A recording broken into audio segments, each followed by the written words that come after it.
안녕하세요. 미용실을 운영하고 있는 30대 여자입니다. 아무리 시간이 지나도 녹슬지 않는 관계가 있다고 생각하시나요? 가족을 제외하고 그 어떤 풍파에도 흔들림 없이 인연을 유지하는 그런 사이 말입니다. 저는 있는 줄 알았어요. 오랜 시간 얼굴 보고 살면서 가족보다 더 가족 같이 어쩔 때는 정말 영혼을 나눈 사이 마냥 간도 쓸개도 다 내어줄 만한 가족과 가족끼리도 한데 묶여서 추억을 쌓아 올린 사이인데도 정말 뒤돌면 남보다 더 못하다는 걸 이번에 큰 사건을 겪고 나서야 깨달았습니다. 강원도 토박이인 저희 가족은 아버지 세대 때부터 정말 가족처럼 지낸 원중이 아저씨가 계셨어요. 아버지의 쉽게 말하자면 동네 소꿉친구였죠. 동네 골목대장이었던 원중이 아저씨는 코올리게 시절부터 이래저래 사고를 참 많이 치고 다니셨는데 그걸 수습하는 게 다 저희 아버지 몫이었다고 합니다. 동네 슈퍼에 외상 달고 튀면 고개 숙여 사과하고 외상값 갚는 것도 아버지 몫이었고 학교에서 사고 치면 선생님들이 야, 원중이 좀 알려봐라 라고 하는 것도 저희 아버지였죠. 원중이 아저씨는 태어나기 전부터 홀어머니 손에 자라서 이래저래 엇나갈 틈이 참 많았다고 해요. 그걸 소꿉친구인 아버지께서 중심을 잡아주신 거였죠. 나중에 아버지가 어머니와 결혼하셨을 때 원중 아저씨가 사회를 보기도 하고 용적공이었던 아버지가 다른 지방 출장으로 제가 태어날 때 어머니와 함께 병원에 있어주지 못하셨거든요. 근데 아버지 대신 저희 어머니 곁을 지킨 것도 바로 원중 아저씨였어요. 아저씨는 참새가 방앗간 드나들듯 저희 집으로 찾아와서 아버지와 함께 약주 한잔 하시면 늘 하시는 말이 있었습니다. 수철이가 내 목숨 살린 거야. 수철이 없었으면 나 벌써 길거리에서 객사했다. 내 인생 다 수철이한테 빚진 거요. 술만 들어가면 늘 아버지가 은인이라고 다 갚을 거라고 입이 닳도록 말을 하셨고 아버지는 이 자식 취했다 취했어. 그냥 디비 잠이나 자라 하고 마셨죠. 원중 아저씨가 예전 추억거리만큼 많이 하는 말이 또 있었습니다.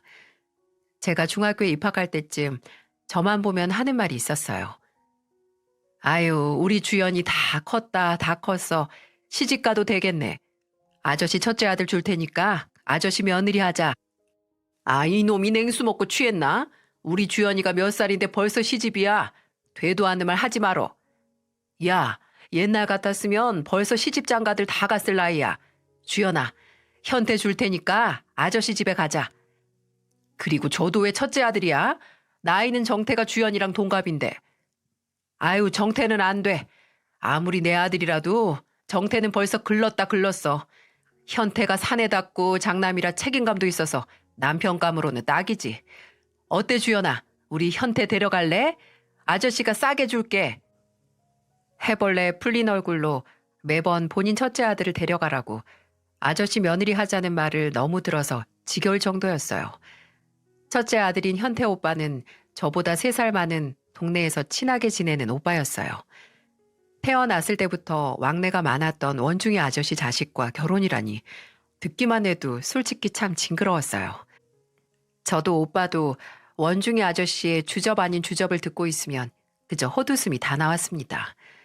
나중에 둘이서 그래, 우리 50 될 때까지 혼자면 결혼하자라고 농담을 하곤 했었어요. 하지만 정말 결혼을 한다면 둘째 아들인 정태보다는 현태 오빠가 낫다고 생각을 하긴 했습니다. 원중이 아저씨의 둘째 아들인 정태는 동네에서도 유명한 양아치였거든요. 제 남동생에게도 한 번 돈을 뺏은 적이 있어서 이걸 안 원중이 아저씨한테 먼지가 나게 두드려 맞은 적이 있습니다.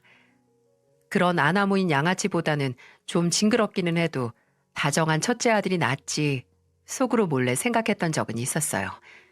근데 참 말이 씨가 된다고 제가 정말 원중이 아저씨의 첫째 며느리가 될 줄 누가 알았겠어요?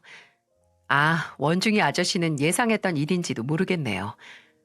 저와 현태 오빠, 아니 남편이 이르게 결혼을 한 건 아니었어요. 저는 고등학교 입학하고 2학년이 되는 해에 바로 시내에 있는 미용학원에서 자격증 준비를 했거든요. 남편은 집에서 멀지 않은 대학에 입학을 하고 바로 군대에 갔고요. 그때까지만 하더라도 정말 동네에서 오랫동안 사이좋은 오빠 동생이었어요. 아니, 솔직히 남편도 그때 군대에 가고 대학교는 기숙사에서 생활을 하면서 다녔고, 저도 고등학교 졸업하고 바로 미용 자격증 따고 시내에 있는 큰 미용실에 막내로 취직을 하게 되면서 20대 초중반에는 아예 얼굴도 못 보고 살았어요. 가끔 연례 행사처럼 원중이 아저씨네와 함께 계곡으로 여행도 가고 명절에 한자리에 모여서 식사를 하며 얼굴을 보곤 했어요. 그때도 정말 지워지지 않는 습관처럼 원중 아저씨가 술 한 잔 걸치고 주연아, 현태 녀석 싸게 데려가라. 군대 제대해서 아주 아저씨가 다 됐어. 저놈 누가 데려가냐? 우리 주연이가 데려가 줘야지. 누가 데려가? 하고 술주정을 부리기 시작하면 저와 남편은 그저 눈을 마주치고 어색하게 웃었네요. 제가 알기로는 남편이 그 당시에 사귀던 사람이 있었거든요. 군대도 기다려주던 좀 오래 사귄 사람이 말입니다. 저도 그때는 아무런 상관도 생각도 없던 터라 관심도 없었고요. 남편이 군대 제대하고 졸업 후에 중소기업에 입사를 했을 때 저는 미용실 막내에서 매니저로 승진을 했었어요. 서로의 일상에 집중하느라 소꿉친구라도 제대로 된 연락도 못하고 살았죠. 그러다가 제가 30줄에 들어서면서 꿈에 그리던 내 미용실을 차렸을 때 어머니와 아버지가 넌지시 이런 말을 하시더군요. 주연아, 너 아직도 만나는 사람 없지? 내가 누구 만날 시간이 어딨어요. 이제 매장 내서 더 바쁜데. 엄마랑 아빠 얼굴도 오랜만에 보잖아요. 같은 집에 이렇게 살아도. 그럼 너 현태 한번 만나볼래? 현태? 내가 아는 현태가 또 있나? 혹시 원중이 아저씨 아들 말하는 거예요?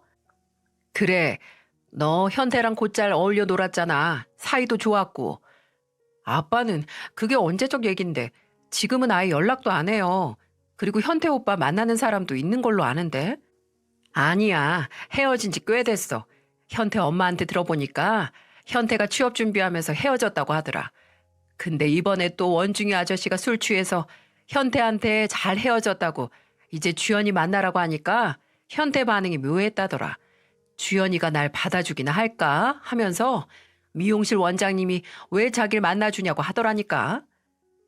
어머니는 현태 괜찮지 않냐, 우직하고 남자다운 게 딱 좋다고 현태 엄마한테 말할 테니까 날 잡고 가볍게 만나보기나 하라고 하셨어요.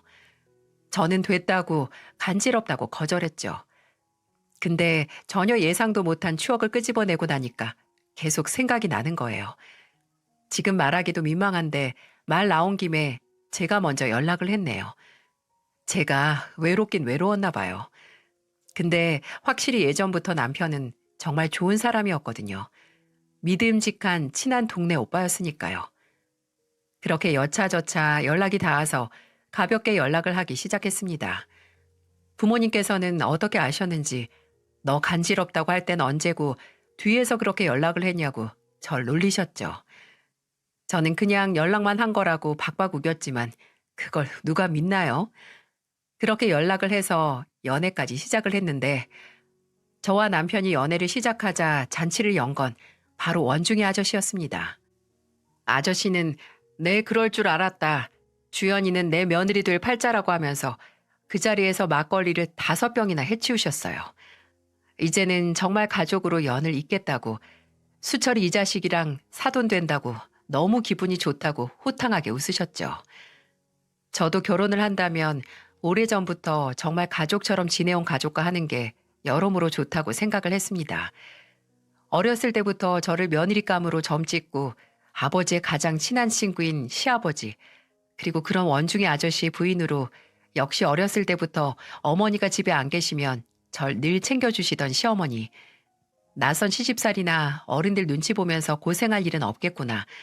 저 혼자 김칫국을 사발로 들이켰네요. 네, 모두 김칫국이었습니다. 제가 남편과 결혼한 후 문제는 시어머니의 보험왕이라는 명성이 조금씩 흔들리는 순간 발생했어요.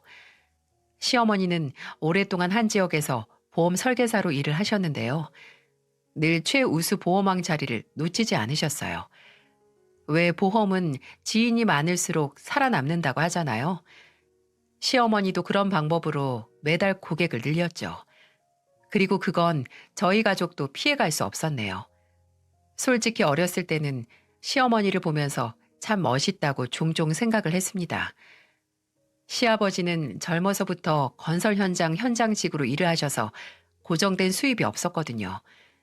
일이 들어오면 들어오는 대로 일하고 일이 없으면 매일 저희 집에 와서 시간을 때우는 게 일상이었어요. 그러니 시댁에서 실질적인 가장은 시어머니셨죠. 경제권도 선택권도 모두 시어머니에게 있었습니다. 저희 어머니는 오래 주부로 계셔서 제일 가까운 어른 중에 일하는 여성은 시어머니가 전부였어요. 그러니 제가 아침에 학교 갈 때마다 정장 입고 출근하는 시어머니를 보면 참 멋있다고 느꼈었죠.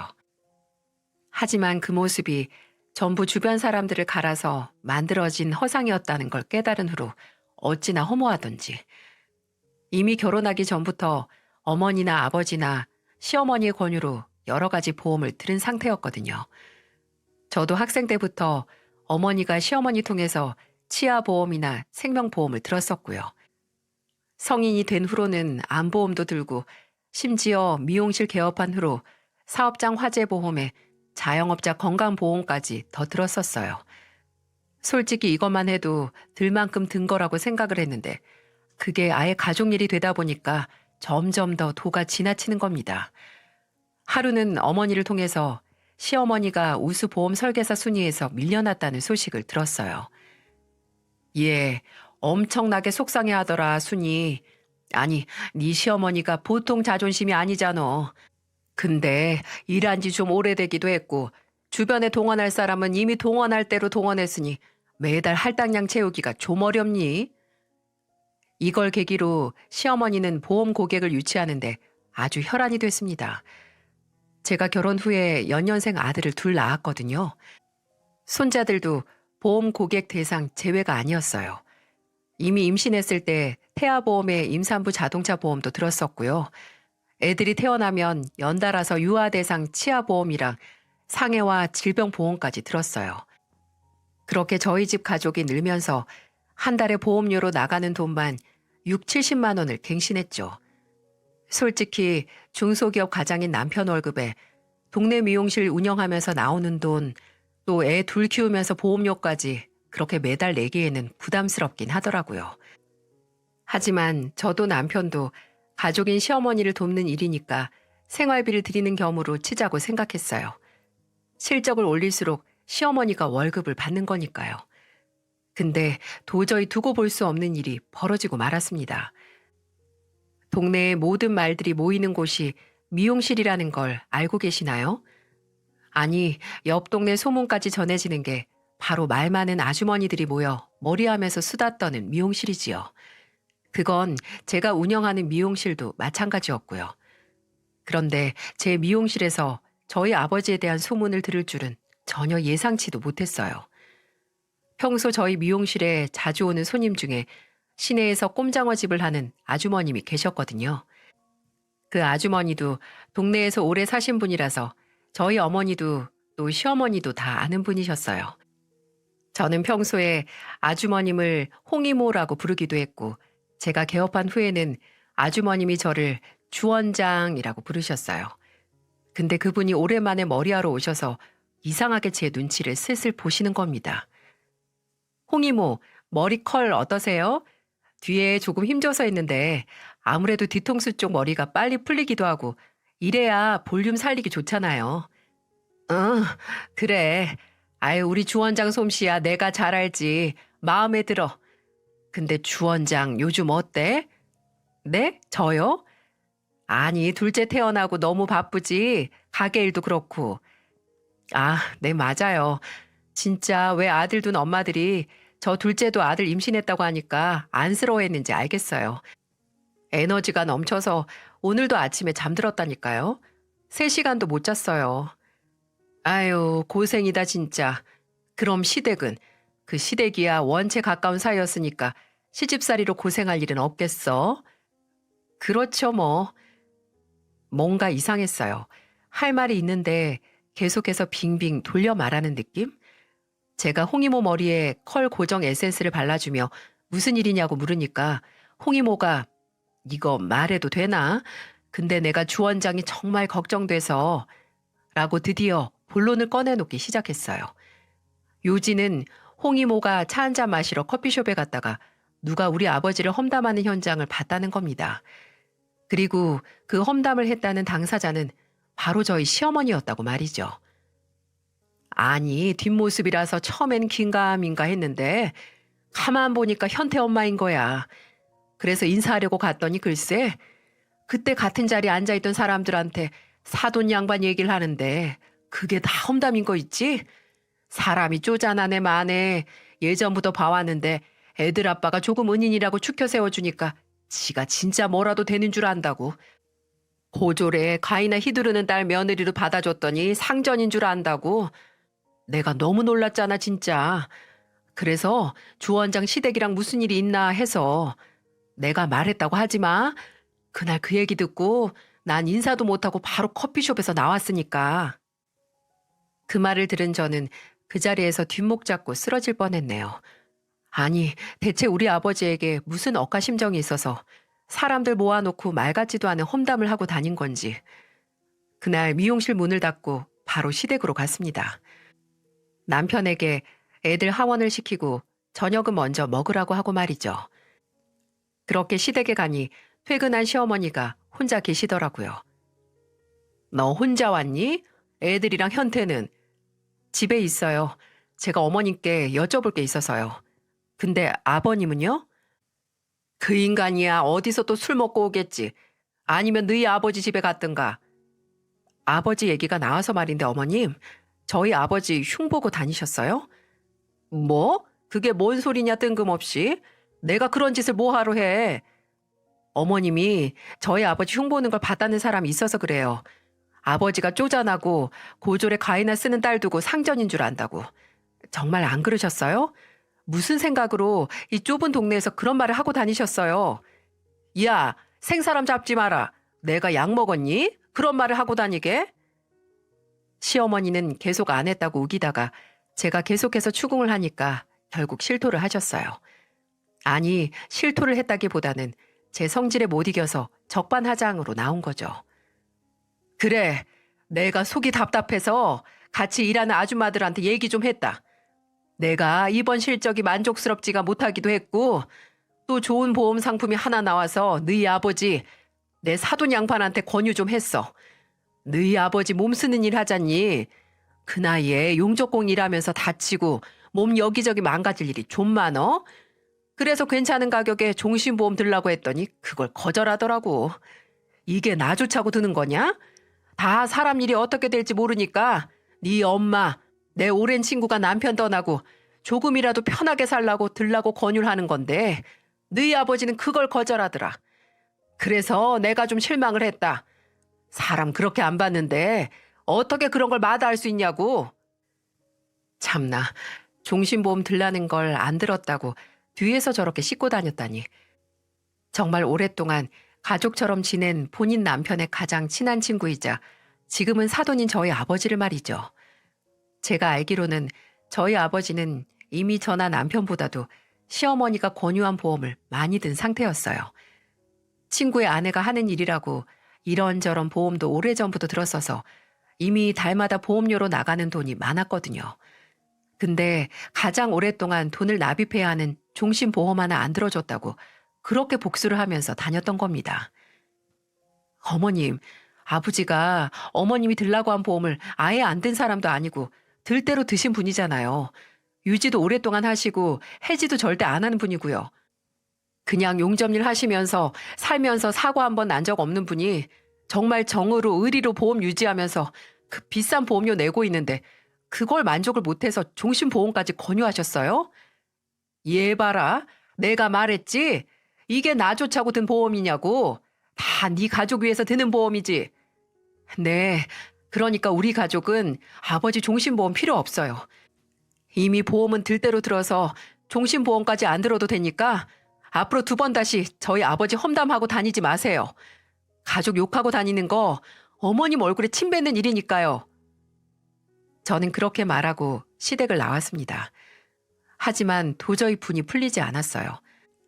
가족이라는 명목하에 시어머니가 저희를 돈줄로 보고 있다는 생각을 지울 수 없었거든요.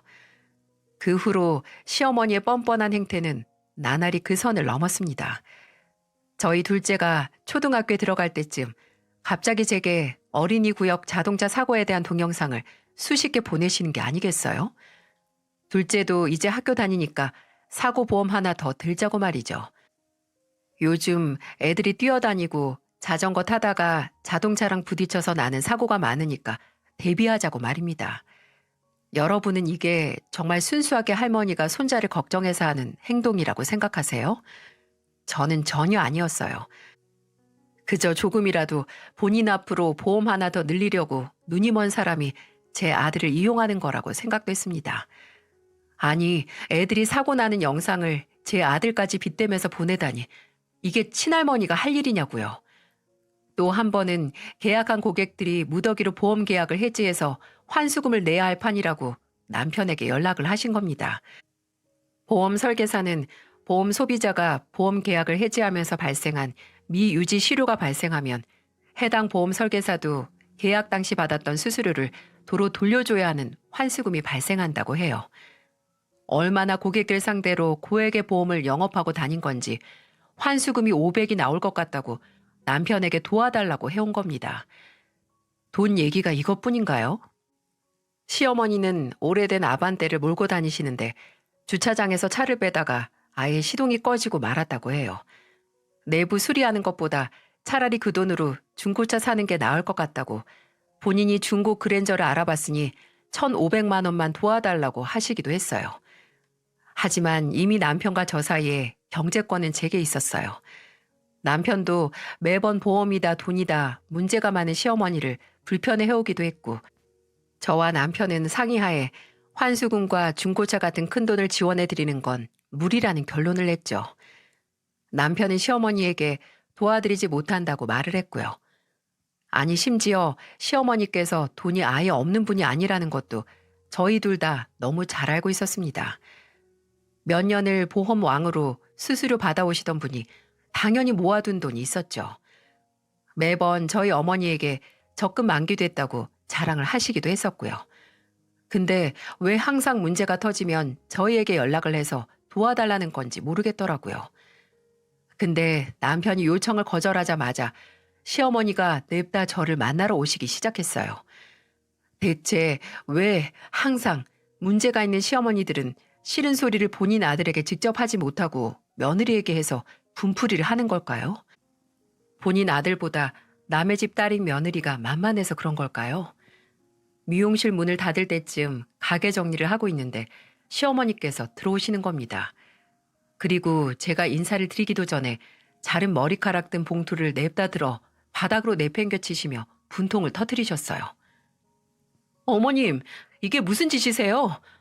넌 어떻게 된 애가 돈으로 지 남편을 휘둘러? 너 통장 관리 네가 한다고 유세 떠는 거냐 뭐냐? 애미가 아들한테 그 돈 조금 받는 게 그렇게 눈꼴시디? 너는 네 아들들 크면 안 그럴 것 같아? 저희가 어머님한테 뭘 그렇게 잘못한지 모르겠어요. 저는 시댁에 할 수 있는 만큼 하는데 어머님은 매번 부족하다고 하시잖아요. 하긴 네가 뭘 해? 참나, 말하기 시작하면 끝도 없죠. 명절이나 생신마다 용돈을 안 챙겨드린 적이 없고 결혼하기 전부터 저도 남편도 결혼하고 나서는 우리 애들도 시어머니 실적 올리기 위해서 든 보험이 수십 가지에 그렇게 나가는 돈이 거의 70만 원에 다다릅니다. 그리고 이것뿐인가요? 시어머니 둘째 아들이 저지른 사고도 다 저희 부부가 그대로 떠안았어요. 1년 전쯤에 도련님, 그러니까 문제 많은 원중 아저씨의 둘째 아들이 남편에게 먼저 연락을 했었습니다. 도련님의 연락을 받은 남편이 웬일로 인상을 쓰지도 않고 싱글벙글 기대에 부풀어 있더라고요. 뭐야?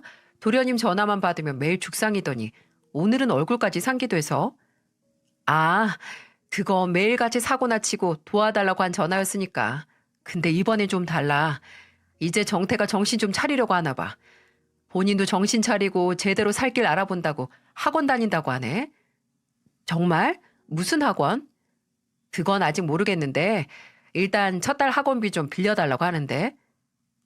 남편은 주저하면서 제 눈치를 받고 저는 흔쾌히 빌려주자고 동의를 했습니다. 그동안 집안의 망나니로 제대로 된 일 한 번 없이 부모님 돈이나 쓰고 안 되면 기둥서방으로 살던 도련님이 늦게라도 정신 차려서 스펙을 쌓겠다고 하니 오히려 축하할 일이었죠. 또 남편이 그런 도련님을 상대로 몇 년 동안 마음고생한 걸 너무나 잘 알기에 동의할 수밖에 없었어요. 그리고 학원비라고 해봤자 얼마나 하겠어요? 그렇게 남편은 도련님에게 신용카드를 보냈고 다음날 바로 남편 핸드폰으로 날아온 신용카드 사용 내역은 저의 예상을 무참하게 부수고 갔습니다. 땡땡 오토바이 판매 상사 결제 금액 856만 원.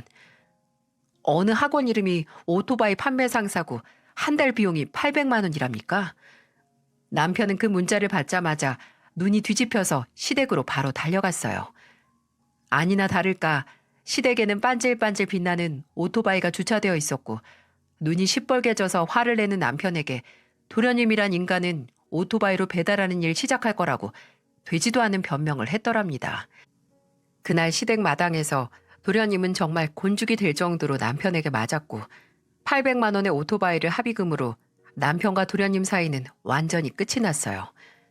남편은 내 카드 가져다가 긁은 오토바이로 고소하지 않을 테니 너 맞은 걸로 퉁치자.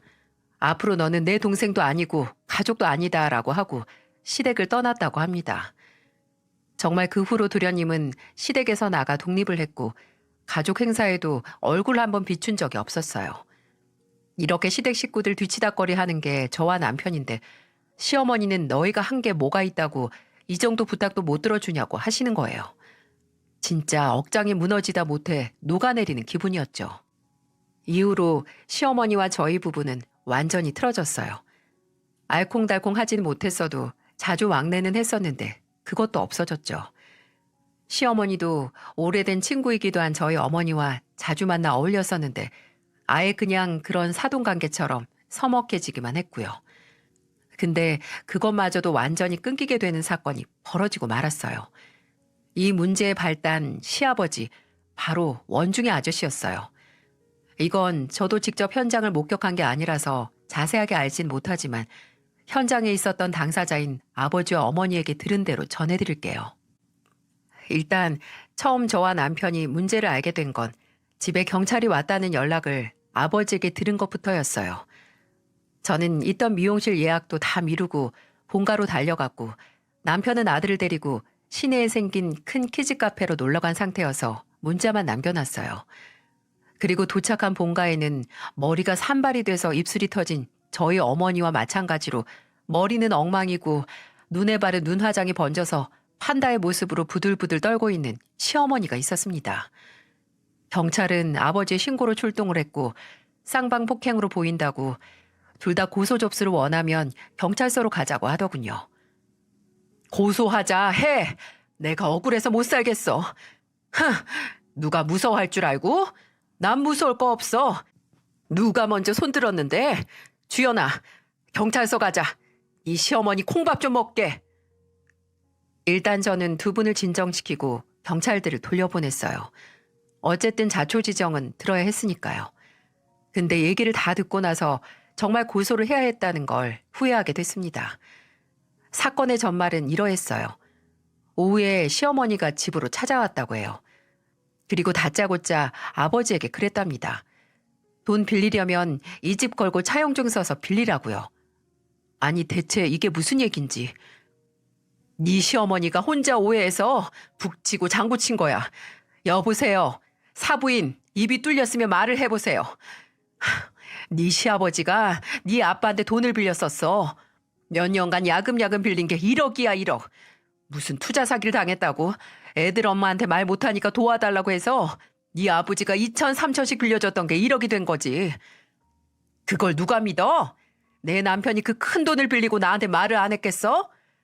참나, 양순희 씨. 그거야 당신 남편한테 물어봐야지. 우리야 계좌로 돈 보낸 내역 다 있으니까 그거 보여주면 되고. 근데 네 시아버지가 저 여자 무서워서 거짓말한 거야. 이번에 아버지한테 1억 갚으려고 집 담보로 대출을 받았는데 그걸 네 시어머니한테 고지고대로 말하면 불효령이 떨어지니까 거짓말을 한 거지. 거짓말이요? 무슨 거짓말이요? 원중이가 사부인한테 나한테 돈 빌린 거 갚는다고 말을 못해서 오히려 나한테 돈을 빌려주는 거라고 거짓말을 했어. 내가 급하게 돈이 필요하다고 오래된 친구니까 대출까지 받아서 빌려줘야 한다고. 나한테도 아내한테 다 말을 못하니까 그렇게 말해둔다고 말하긴 했는데 사부인이 이렇게 집까지 찾아올지 몰랐지. 아무튼 사부인이 그걸 알고 노발대발한 거야. 내가 정말 원중이한테 돈을 빌리는 줄 알고 나한테 그냥은 못 빌려주니까 이 집 걸고 차용증 쓰라고. 6개월 안에 못 갚으면 이 집 내 명의로 돌리던가 집 팔아서 돈 갚으라고 말이야. 그럼 다 어머님이 오해해서 일어난 일이라고요? 내가 오해를 하긴 뭘 오해를 해? 다 짜고 나 속이는 거라니까. 아유, 좀 시끄러워 죽겠네. 사부인 당신은 당신 남편 올 때까지 기다리고 있어요. 네? 참나, 내가 살다 별. 아무튼 네 아빠가 사돈 양반이랑 약속한 게 있어서 이러지도 못하고 저러지도 못해서 사실을 말도 못하니까 내가 나섰지. 어머니는 아버지에게 다짜고짜 차용증을 쓰라고 소리를 지르는 시어머니에게 참지 못해서 모든 사실을 밝혔다고 합니다. 그리고 그때 이런 대화가 오고 가면서 몸싸움까지 번지게 된 거고요. 그거 처음부터 우리 돈이었어. 네 남편이 내 남편한테 계속 빌린 돈이 1억이었고 그거 갚는 건데 무슨 차용증을 쓰고 말고야. 그냥 돈 갚는 건데. 참나, 나한테 그걸 믿으라고? 내 남편이 언제 이 집에서 돈을 빌렸어? 이러니까 사돈 양반이 말을 못했었나 보네. 이렇게 뻔히 눈 뒤집혀서 지랄할 걸 알았으니까 무서워서 말 못했겠지. 투자 사기 당했다고. 칼부림 나는 게 무서워서 거짓말한 거야. 뭐? 말 다 했어? 네가 뭘 안다고 입을 함부로 놀려? 네 남편이 투자 사기 당하고 너한테 말하기 무서워서 숨긴 거라고. 본인이 빌려간 돈을 내 남편한테 돈 빌려준다고 거짓말 친 거고. 이제 알겠어? 네가 혼자 착각해서 난리치는 거라고. 그 입 안 닥쳐? 그때 시어머니가 저희 어머니에게 달려들었고 그걸 막던 어머니도 반격을 해서 시어머니의 뺨을 후려쳤다고 해요. 아버지는 놀라서 말리셨고 어머니께서 아버지에게 경찰을 부르라고 해서 경찰까지 출동을 한 거였고요. 모든 전말을 알고 나니 골이 띵하고 울렸습니다.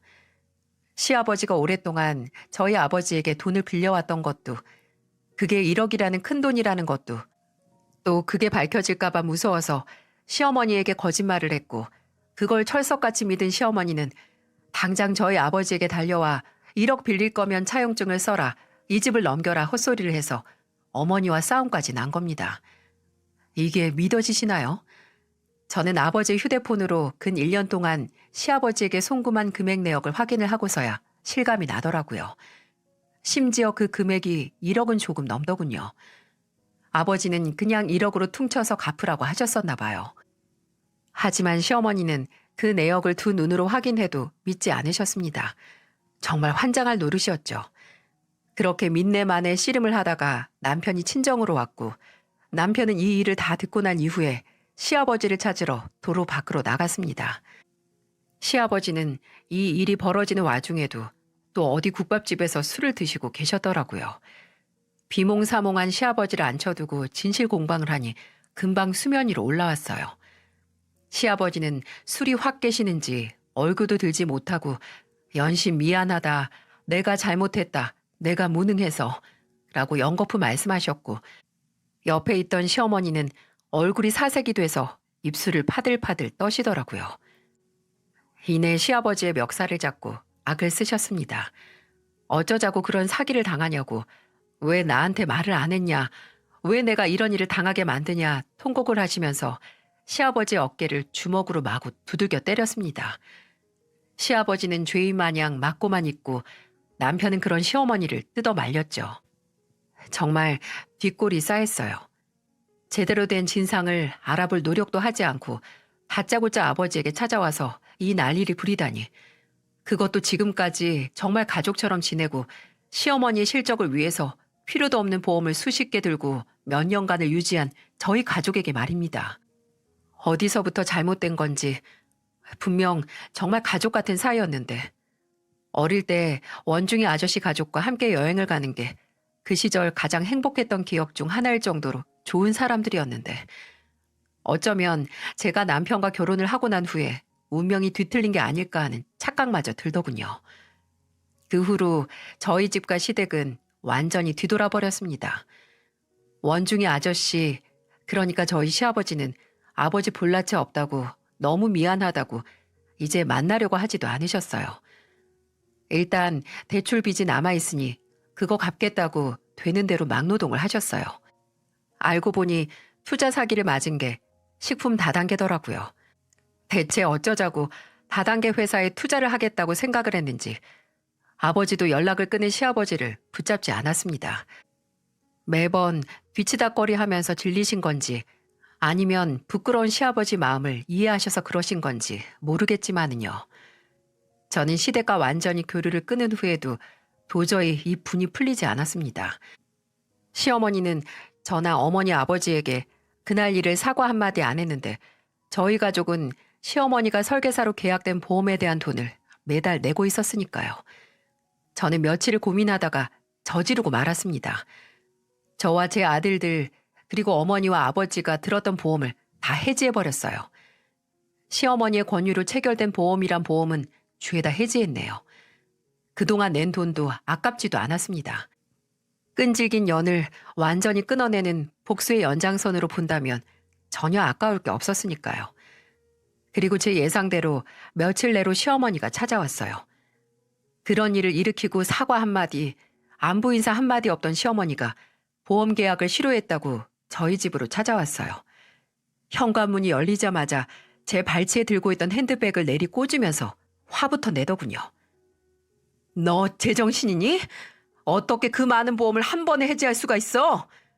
필요 없으니까요. 그리고 어머님 말고도 주변에 보험하는 사람도 있고 이제 정말 강매 안 하고 믿을 만한 사람한테 들고 싶어서요. 내가 정말 기가 차서 가족보다 더 믿을 만한 게 어디 있니? 어머님 양심에 대고 한번 말해보세요. 정말 한 번도 불필요한 보험 들라고 저에게 한 적 없으신가요? 저랑 남편 애들 그리고 저희 부모님까지 합치면 매달 내는 보험료가 200은 훌쩍 넘어요. 아니 그게 다 미래에 도움이 되니까 이제 그 도움 다른 사람 통해서 받겠다고요. 너 정말 이럴 거니? 어? 네가 해지한 보험 때문에 아휴, 내가 낼 환수금만 1,000이 넘어 1,000이. 나 그거 못 내주여나. 어? 제발 나 한 번만 살려주라. 내가 이제 절대로 새 보험 들라고 안 할게. 앞으로 다시는 연락도 안 하고 너희 부모, 아니 사부인이랑 사돈어른한테도 연락 안 할 테니까 제발 보험만 다시 들어줘. 내가 이렇게 부탁하마. 아무리 시어머니가 약한 모습을 보여도 저는 전혀 흔들리지 않았어요. 시어머니의 한껏 찌그러진 얼굴 위로 저희 어머니 아버지가 받은 피해와 고통이 스쳐 지나갔거든요. 저는 싸늘하게 말했습니다. 더 이상 찾아오지 마세요. 남편하고까지 연 끊으라고 안 할 테니까 안심하시고요. 애들도 종종 데리고 가라고 할게요. 그러니까 여기까지 하세요. 정말 계속해서 저 귀찮게 하면 앞으로 손자들도 또 아들도 못 만나게 할 테니까요. 남편 이름으로 된 보험은 해지 안 했으니까 우는 소리 하지 마세요. 제가 소개시켜드린 저희 미용실 직원들이나 친구들한테도 보험 해지하라는 말 안 했고 저랑 애들, 저희 부모님 것만 딱 끄는 거잖아요. 저는 정말 최소한의 복수만 한 거예요. 이 이상으로 제가 더 잔인해지지 않게 제발 어머님이 도와주세요. 그렇게 말하고는 시어머니 앞에서 현관문을 닫았습니다. 물론 잊지 않고 제 발치에 너부러진 시어머니 핸드백도 들어서 현관문 밖으로 던졌고요. 시어머니가 제 이름을 부르는 소리가 들리긴 했지만 거실로 들어와서 TV 볼륨을 높였어요. 그 후로 시댁과 저와의 인연은 완전히 끝났습니다. 남편은 달가워하지 않지만 종종 시댁과 왕래는 하고 있어요. 저와 제 부모님에게는 계속 미안해하고 있고요. 본인 어머니가 욕심이 많은 건 알았지만 이 정도일 줄은 몰랐다. 장모님과 장인어른 얼굴 보기 너무 민망하다고요. 저는 그저 남편이 제가 시댁과 완전히 연을 끊은 걸 지지해 주는 것만으로도 괜찮았어요. 시부모님의 잘못이 남편의 잘못은 아니니까요.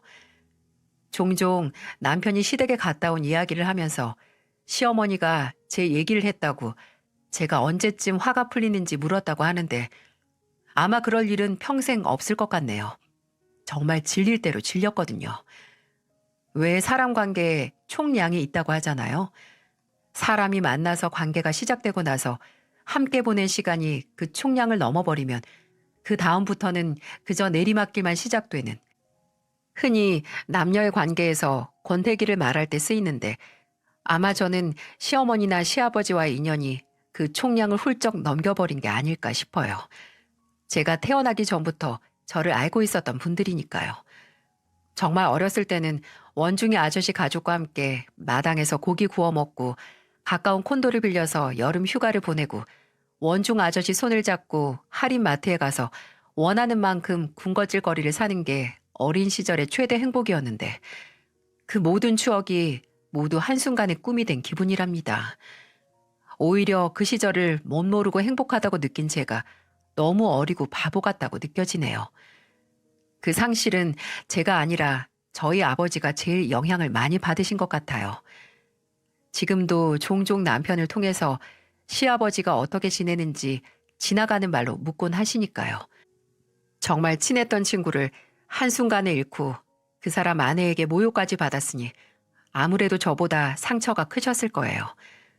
그래도 아예 얻는 게 없는 건 아니니까 좌절하면 안 되겠죠.